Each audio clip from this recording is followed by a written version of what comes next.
It has been 3 months since she was abducted and sexually assaulted while bound by her arms and legs, but M, the name she goes by to protect her identity, remembers the details as clear as day. She was on the K57 Big Show yesterday describing in a full, chilling account the events that took place from the time she was taken to the time she escaped. The assailant has been identified by police as 33-year-old Ray Charles Tau Camacho. M describes what happened after he drove her around while waiting for directions from his accomplices. He was trying to, rape me again. And,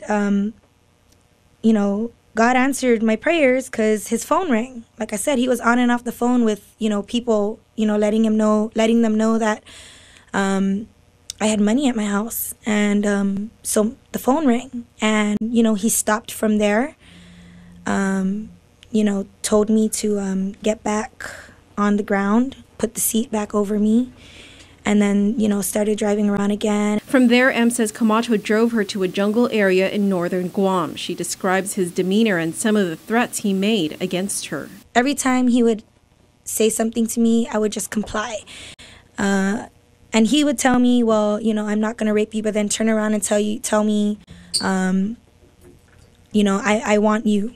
That's what he would say to me. Or he would tell me he's not going to hurt me, but then turn around and tell me or ask me, how do I want to die, by gunshot or by knife? While in the floor of the back seat with the passenger seat reclined to prevent her from escaping, M says she devised a plan of escape. She says she positioned herself in a way in which she could use her feet to unlock the back door. I was just waiting for the perfect opportunity of when I can lift the seat up. I was going to stab him in the neck or stab him wherever I could stab him, so I can get out of the car and run. And at that point, I didn't care if I didn't have anything on the bottom, anything on my bottom or whatever. I wanted to get out of the car. And if my thinking was, if I didn't make it out of the car, at least somebody would see me struggling to get out of the car, and my objective at that point was I wanted to kill him. I wanted to stab him. I was just waiting for the perfect moment. M says Camacho then left the car, telling her not to flee and that he'd be back for her. But then, she says, he made the mistake of leaving the keys in the ignition. To her, this was her perfect opportunity to escape.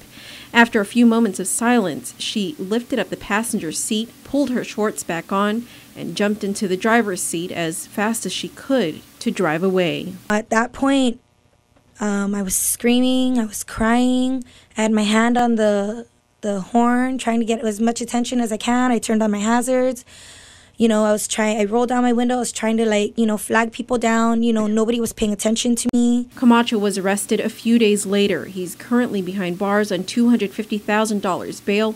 2 other people were also arrested in connection to the case. 41-year-old Corinna Lynn Blas and 43-year-old Raymond Torres Tau.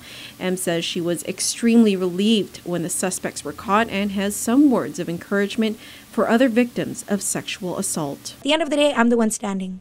I'm the one that beat him. I beat him at his own game. And, and that's what helps me heal as well. Alongside the tremendous support that I've had from my family, the tremendous support that I've had from my friends, and just being able to talk about it, and women who are out there that this sort of thing has happened to them, they need to not be quiet about it. They need to come forward and they need to talk about it and they need to tell their story, because that's going to help another woman down the line,